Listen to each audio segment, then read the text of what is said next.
이번에 간행된 웹 공과가 각 교회마다 잘 효과적으로 사용되기를 바라며 오늘 지금 화상으로 함께하는 우리 교회 학교 사역자들 정말 진심으로 위로하고 여러분을 격려합니다. 약할고 우리가 누구를 보낼 것인가? 이 말씀을 듣고 이사야가 가슴에 억누를 수 없는, 가슴에 타오르는 이 불길을 멈출 수 없는 불길을 끌 수가 없어서 마침내 이렇게 고백합니다. 주여, 내가 여기 있나이다. 나를 보내주소서. 이사야는 나중에 이 소명감의 불이 타올라서 하나님 말씀을 전하다가 전설에 의하면 문하세에 가는 사실입니다. 꿈의 불, 사명의 불, 하나님을 갈망하는 불들이 타오르면 그 아이들이 여러분의 그 진정성과 디바인 에토스로 말미암아 가슴에 불이 질러지고 그리고 꿈의 불이 타오르게 될 때 그 아이들이 마침내 우리 한국교회 다음 세대를 책임지고 우리 종의 다음 세대를 책임지며, 저는 다음 세대보다 교회 세대란 말을 쓰기를 좋아하는데 이 처치 제너레이션을 책임지고 이끌어가는 그런 귀한 축복의 역사가 우리 종회를 통해서 나타날 수 있기를 바랍니다. 우리 하나님 아버지의 극진하신 사랑과 보혜사 성령님의 감화 감동 교제 교통하심이 오늘 이 자리에 참석하신 신실한 주의 종들 머리 위에 귀한 장소를 제공하신 삼일교회 위에 우리 교단과 한국교회 위에 이제로 영원토록 함께 있을지어다. 아멘. 분은 그게 현실적으로 어렵지 않습니다. 그래서 학생 주도로 집에서 할 수 있는 방법을 고민하다가 이렇게 지금 웹 문과, 사실은 용어 자체도 친숙하지가 않습니다. 이제부터 시연을 시작을 하는데요. 교사가 정한 시간에 아이들에게 웹사이트 주소를 보내주면 됩니다. 그러면 아이들이 실제로 이렇게 결론에 해당이 되는 거예요. 그러면 이제 아이들 1번, 2번, 3번 하고 번호가 나오죠. 자, 1번 노크 영상인데 이거는 도입 영상이라고 보시면 되겠습니다. 노크 영상이 나오면 클릭하면 됩니다. 그러면 이제 도입에 해당되는 내용을 A맨이 나와서 설명을 해줍니다. 친구들 반갑습니다. 두근두근 구원여행에 오신 친구들을 주님의 이름으로 축복합니다. 저는 친구들과 함께 구원여행을 떠날 에이맨이에요. 친구들, 우리가 이제 1과 여행을 할 건데요. 1과에서는 자전거를 타면서 국내 여행을 해볼 거예요. 과별로 컨셉이 우리가 달라요. 국내를 다니다 보면 학교도 있고 학원, 마트, 태권도장, 병원, 약국, 우리가 너무 많은 곳들이 있어요. 그런데 특히 태권도에 가게 되면 우리가 이렇게 멋진 도복을 입고 시작을 하는데 흰띠에서부터 검은띠까지 가는데 총 10개의 단계가 있어요. 마찬가지로 구원 여행도 지난 1년 동안 우리는 코로나19라는 아무도 예상하지 못했던 블랙스완의 시기를 지금 보내고 있습니다. 우리들의 일상은 집을 중심으로 큰 변화가 나타났는데 그 집안에서의 생활은 비대면 서비스로 확대되어 지금 자리를 잡아가고 있습니다. 이미 이 문제는 따라서 교회 학교 교육에도 큰 과제를 던졌어요.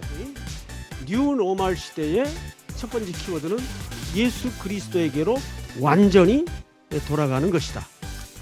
두 번째는 온라인입니다. 온라인은 이 조합어인데 무슨 뜻인가 하면 온라인과 오프라인의 결합된 합성어입니다. 그것이 온라인이니까 교회와 가정은 아이들 신앙교육에 이제는 동역자로서의 새로운 자리매김을 해야 된다는 얘기예요. 그래서 가정은 신앙교육의 대안이 아니라 이제는 주체로서 나서야 된다는 거죠. 잊지 마세요. 다시요. 가정은 신앙교육의 대안이 아니에요. 이거 코로나 상황이니까 어쩔 수 없이 이제 가정에서 아이들 교육을 시켜야 된다. 아니에요. 원래 제자리로 돌아가는 겁니다. 온전한 신앙 공동체로서의 회복을 기대해야 되는데 그 관건은 세대 통합을 어떻게 하느냐. 세대 통합의 완결은 교사 혹은 부모의 교육 리더십만으로 해결될 수 있습니다. 온 교회 공동체가 함께 두 팔을 걷어붙이고 달려들어야 되는 중대한 과제입니다. 교회는 이와 같이 교육적 사각지대에 있는 소외그룹과 끊임없이 소통을 해야 되면서 택함받은 하나님의 백성들에게 주어진 기독교적 가치를 공유하여 상실된 하나님의 형상이 회복되기를 함께 기도해야 합니다. 결론, 이제 마지막 페이지입니다. 교회 공동체가 성장해가는 여정은 정해진 공식을 따라 전개되지 않습니다. 마치 바다를 항해하는 것과 같이 변화무쌍한 퍼펙트 스톰 시대를 우리가 지금 지나가고 있습니다. 예수 그리스도와 하나님 나라의 사명에 초점을 맞춰 유연하게 대응해야 됩니다. 2021년 다시 새로운 항해를 준비하는 한국교회 교육 현장은 이미 예상되는 코로나19의 지속세를 고려해 볼 때 또 동시에 보다 적극적으로 본질에 충실하는 고민이 새로워져야 될 것입니다. 유연한 교육을 위해 새로운 플랫폼과 컨텐츠를 개발할 수 있는 우리 총회 또 교육개발원이 될 것을 우리 모든 교사분들과 또 총회 앞에 다시 한번 약속합니다. 감사합니다. 구원하면 예수님을 믿고 죄 용서를 받았다, 이렇게만 생각하면 사실은 이 구원의 의미가 아주 단면적인 것입니다. 구원은 사실적으로 더 큰 의미, 더 넓은 의미를 가지고 있죠. 이것을 구원의 스펙트럼이다라고 말할 수 있겠습니다. 그렇습니다. 회개의 계기는 다른 데 있지 않습니다. 너 심판받을 거야, 이런 말씀으로 회개할 수도 있지만 사실은 사랑입니다. 하나님의 사랑, 하나님의 자비를 느낄 때 자기 죄를 돌아보게 되는 것이죠. 예수님께서 삭개오를 향하여 말씀하십니다. 내가 오늘 네 집에 유하여야 하겠다. 여러분, 이것은 사랑의 표현이었습니다. 너네 집 가는 거 다른 사람 다 싫어하지만 나는 오늘 니네 집에 들어가겠다. 이 사랑에 삭개오가 감동해서 예수님을 집에 영접하게 된 것이죠. 자, 회개에는 모습이, 결과가 따릅니다. 회개의 모습을 삭개오가 우리에게 보여주죠. 가난한 자들에게 자기 재산의 절반을 나눠주겠다 결단하고 그것을 고백합니다. 두 번째, 혹여 내가 속여서 빼앗은 것이 있다면 4배로 갚겠습니다. 이것이 회개의 모습이죠. 그러므로 이 구원의 소정을 통해서 우리는 이 하나님의 큰 은혜 안에 거할 수가 있는 것입니다. 마지막으로 우리가 이제 그 9단계의 구원의 소정을 살펴보면서 각 단계마다 성령님이 함께 하신다는 것을 우리가 살펴봤습니다.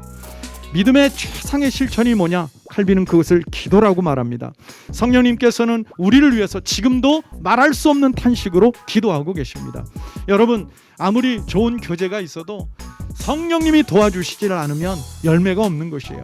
그러므로 이제 이 구원의 소정으로 우리 아이들의 신앙을 교육하겠다, 이제 결단한 교육자, 교사들은 부모와 함께 작심을 하고 작정을 하고 하나님 앞에 성령님께 기도해야 될 줄 믿습니다. 아빠 아버지하고 부르짖어 기도할 때 하나님께서 놀라운 은혜를 주실 줄 믿습니다. 비록 코로나 상황이라도 하나님의 큰 은혜가 우리 아이들에게, 다음 세대에게 있을 줄 믿습니다.